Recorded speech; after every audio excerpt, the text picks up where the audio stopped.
안녕하십니까, 이준영입니다. 2022년 제1회 시행했던 측량 및 지역공간 정보 기사, 우리 첫 번째 과목부터 학습하도록 하겠습니다. 첫 번째 문제는 연직선 편차, 연직선 편차에 대한 설명 중 옳지 않은 것을 골라달라. 그래서 첫 번째, 이 연직선 편차라고 하는 것이 기본적으로 지오이드하고요, 타원체하고 어떤 지상의 한 점을 기준을 지오이드로 보느냐 타원체로 보느냐에 따라서 그 접선의 위치가 달라지게 되겠죠. 이게 똑같은 위치에서 이렇게 달라지는 게 아니라 접선이 똑같은 점이 이제 다른 방향으로 이렇게 찍힌다라는 거죠. 어떤 똑같은 점에서 거기에 대한 차이를 말한다. 그러니까 지오이드라고 한다면 연직선을 말하고요. 지오이드라고 한다면 그 다음에 타원체라고 한다면 법선이라고 얘기를 하게 되겠죠. 그래서 지오이드와 타원체 법선과의 차이를 연직선 편차라고 한다. 이게 지금 옳은 설명인데 지금 옳지 않은 것을 골라달라고 했으니까 요 정의를 기준으로 해서 측지위도라고 하는 것은 타원체 베이스, 천문위도라고 하는 것은 지오이드 베이스의 위도를 얘기하게 되니까 이것도 똑같은 얘기를 하고 있는 거고요. 타원체와 지오이드의 차이에 의해 발생한다라고 하는 2, 3, 4번은 전부 이제 옳은 설명이 되는데 1번의 경우 도북과 진북의 방위각의 차이다. 요거는 아니죠. 그렇죠? 도북이라고 하는 거는 평면 직교좌표에서의 북쪽을 도북이라고 일반적으로 얘기를 하고요. 진북이라고 하는 것은 지구의 좌우선이 가리치는 그런 북쪽을 기준으로 한 방위각. 그래서 진북과 도북이라고 하는 이 부분은 태생적으로 기본적으로 지금 타원체와 지오이드와 타원체의 차이를 얘기하는 건 아니다라고 얘기할 수가 있겠죠. 그래서 1번은 답이 이제 1번이 되겠습니다. 자, 두 번째 문제를 보시면 이것도 많이 올렸네요.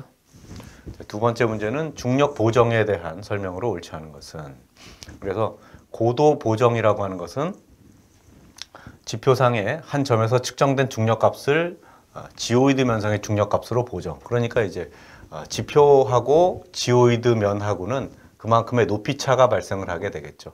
그렇죠? 지표상의 높이, 지오이드에 대한 지표상의 높이를 우리는 표고라고 부르죠. 혹은 뭐 고도라고도 부릅니다. 그래서 이거는 맞는 설명이 되는 거고요. 지형 보정은 지형이 평평하다는 가정을 통해서 그 값은 항상 마이너스가 된다가 아니라 플러스가 될 수도 있고 마이너스가 될 수도 있겠죠. 그래서 일정한 밀도의 물질이 무한히 퍼져 있는 것으로 가정하는 것이 부계 보정인데, 그래서 그 아래에 있는 불규칙한 지형이 어떤 밀도를 갖고 있는 그런 물질이냐에 따라서 그 값이 플러스가 될 수도 있고 마이너스가 될 수도 있겠죠. 그래서 2번이 옳지 않은 설명이다라는 것을 알 수가 있습니다. 자, 세 번째, 부계 보정은 측정점과 지오이드 면 사이에 존재하는 물질이 항상 중력에 영향을 받는다라고 하는 것. 아이소스타시라고 하는 것은 지각 균형에 대한 이론을 기반으로 한 보정을 말한다. 그래서 다른 설명은 모두 옳은 설명이 되고요. 두 번째 설명이 잘못된 내용으로 볼 수가 있겠습니다. 3번 문제를 보겠습니다. GNSS 측위 방식에 관한 설명으로 옳지 않은 것은, 그래서 단독 측위시, 그러니까 단독 측위라고 하는 말은 절대 측위, 상대 측위에 대한 반대말이 되겠죠. 그래서 단독 측위 시에 많은 수의 위성을 동시에 관측하므로 위성 궤도 오차는 측위 결과에 영향이 없어 무시할 수가 있다. 아니죠. 궤도에 대한 영향이 분명히 있습니다. 그래서 궤도에 대한 영향을 우리는 고려를 해줘야 된다라고 하는 거죠. 물론 뭐 다른 오차에 비해서 어마어마하게 크다 이렇게 얘기할 수는 없지만 무시할 만큼 그렇게 적은 값은 아니다라고 얘기할 수 있기 때문에 옳지 않은 설명이라면 1번이 되겠고요.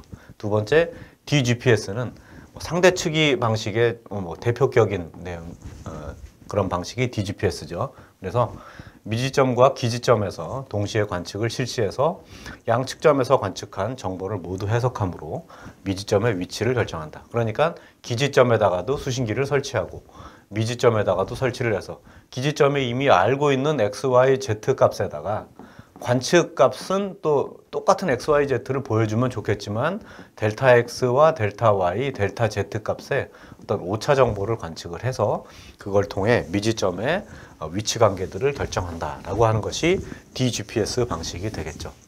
그래서 2번은 맞는 설명이다. 세 번째는 GNSS의 이동 측량은 또 이동 추이를 가능할 수가 있겠죠. 그래서 위에 부분은 어떻게 보면 정지 추이에 대한 그런 기본적인 내용이라고 한다면 이동 추이를 대표적인 이동 추이가 RTK 방식이 되겠죠.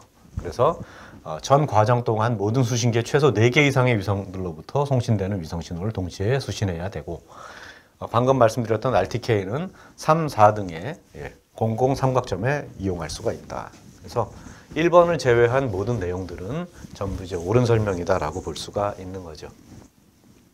자, 네 번째 문제를 볼게요.